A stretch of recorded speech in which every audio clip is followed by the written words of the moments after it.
Бүгін бірінші сабақ ойлау жүйесінің өмірде және деге бизнестегі маңыздылығы жайында айтпақшымыз. Қазір сабақтың мақсаты бұл сабақ арқылы біз ойлау жүйесіндегі өмірдегі және деге бизнестегі маңызды қандай рөл атқаратынын анықтайтын боламыз. Және де дұрыс ниет қою, өзіміздің маңызды назарымызды қай жаққа қарай аударуымыз керекпіз, осы жайында болмақшы. Бұл сабақта не айтылады? Ойлау жүйесінің анықтамалары және де өмірде және бизнестегі оның орны қандай? Осы жайында болмақшы. Байлар менен және кедейлер, олардың ойлау жүйесінің де айырмашылық бар. Ойлап тұратын болсаңыздар, неге қазір байлар немесе кедейлер деп бөліп отырмын? Мысалы, кедей адам, ол жалпы дәл қазіргі өзінің жеткен нәтижесі, өзінің ойлау жүйесінің жәнеге алып келді, оны дәл сол нәтижеге оның өзінің ойлау жүйесі алып келді. Ал жәнеге бай адамды оның өзінің ойлау жүйесі алып келді. Ол өзінің ойлау жүйесінің нәтижесі. Егер де бұлай алатын болсақ, әдетте кедей адам жәнеге ештеңені зерттеп жатпайды. Ол дамуды ойламайды, және де үнемі жақсылықтарды біреуден күтіп жүреді. Жақсылықтарды біреуден дәметіп жүреміз, біреуге бір дәлелдеуге тырысып жүреміз. Осындай бір көп бір қателіктер бар. Өзін-өзі аяп жүреді. Өзін-өзі қандай бір қателік болса да өзін-өзі ақтап алады. Ол жайында қазір келесі немеде айтатын болам. Өз-өзін не үшін ақтап алатын жайында айтатын болам. Және де біз білеміз, ақшаны жүйесіз басқарады. Көбінесе эмоцияға беріліп, ақшаны жүйесіз шашып жібереді.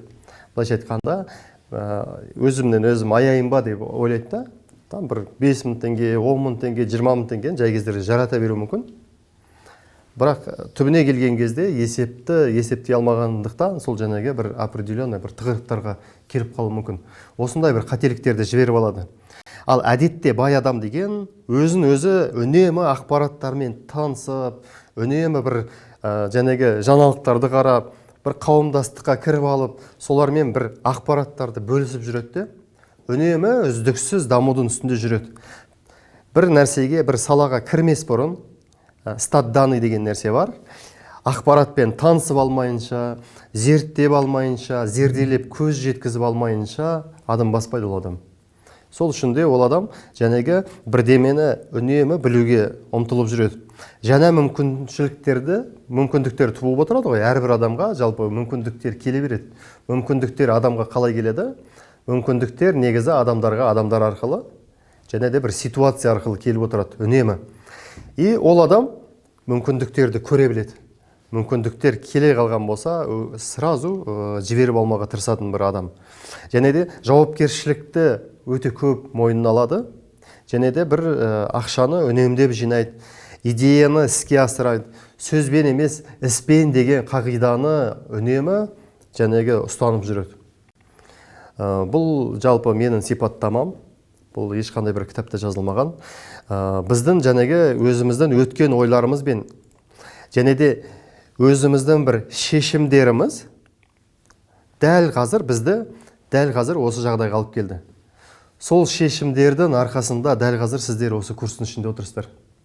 Сол үшін мұқият тыңдап, әрбір сөзді, мысал үшін, егер де сіздер түсінбеген болсаңыздар, онда айландырып, басынан бастап қайта тыңдаңыздар.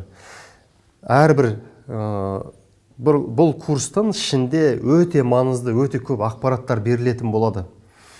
Бұл жерде, егер де сіздер өзгерісті қалайтын болсаңыздар, сол өзгерісті қабылдау керексіздер. Ең бірінші, біз өзімізді тауып алу керекпіз, және де өзіміз сол өзгерісті қалау керекпіз. Егер де сіздің ішіңізде өзгеремін деген ниет болмайтын болса, онда Мұрат Төлегеннің жәнеге авторлық курсы сізге көмектеспейді. Мен сізге осы бастамасында бірінші курсты айтып отырмын. Сол үшін де сразу ниеттерімізді туралап, осы жерде өзгеремін, білімді аламын, бұрынғы жасаған дүниелерінің мына нәрсесі қателік, мына нәрсесі дұрысын алып қаламыз да, қателіктерді алып тастап, жаңа бір дағдыларды тәжірибелі кәсіпкерлерден үйренуге тырысамыз. Миымызды өшіріп тастаймыз, және де мен айтқанымдай уақытты белгілеп арнайы білімге деп уақытты белгілейміз. Және де ойлау жүйемізбен дұрыс жасау біз өзімізге әрқашанда ойымызды өзгерткіміз келсе, адамдарға деген көзқарасымызды өзгертуіміз керекпіз. Бірақ адамдарға деген көзқарасты өзгертудің алды, ең бірінші біз қалай өзімізге деген көзқарасты өзгертіп үйренеміз. Өте маңызды өзімізге деген көзқарасты өзгертіп үйрену. Жалпы негізгі ақпарат бөлімі бір автор бар, Даниэль Кенеман деген. Бұл жалпы психология саласында Нобель сыйлығының иегері. Ол адамның бір кітабы бар, шыққан «Думай медленно» және «Решай быстро» деп аталады. Осы кітапты алып оқитын болсаңыздар, бұл жерде бір жүйенің, адамның миының екі түрлі жүйеде ойланатын жайында жазылады. Жүйе 1 және де жүйе 2 деп келеді. Мысал үшін мен сіздерге айтып қойын. Жүйе 1 дегеніміз бұл интуитивті және де, ал екіншісі жүйе 2 дегеніміз ол аналитикалық ойлау. Интуитивті дегеніміз қалай? Мысалы, сіз көлік айдап келесіз, көлік айдап келе жатсыз, сізге бір қауіп төнеді. Интуитивно сіз рөлді бұрып жібересіз, солай өзіңіздің өміріңізді аман сақтап қаласыз. Бірақ сіз ол кезде ойланып отырған жоқсыз ғой. Өміріңізді солай сақтап қалдыңыз. Егер де сізде аналитикалық мышление болмайтын болса, дәл сол интуитивно шешім қабылдаған сияқты бизнесте де дәл солай шешім қабылдай береді екенбіз де, біз немен? Эмоциямен шешім қабылдай береміз. Осы адамның жалпы ең бастысы, мына жүйе 2 деген нәрсе, ол біздің анализ жасап, саралап, ойланып, есептеп соған арналған жәнегі жүйе.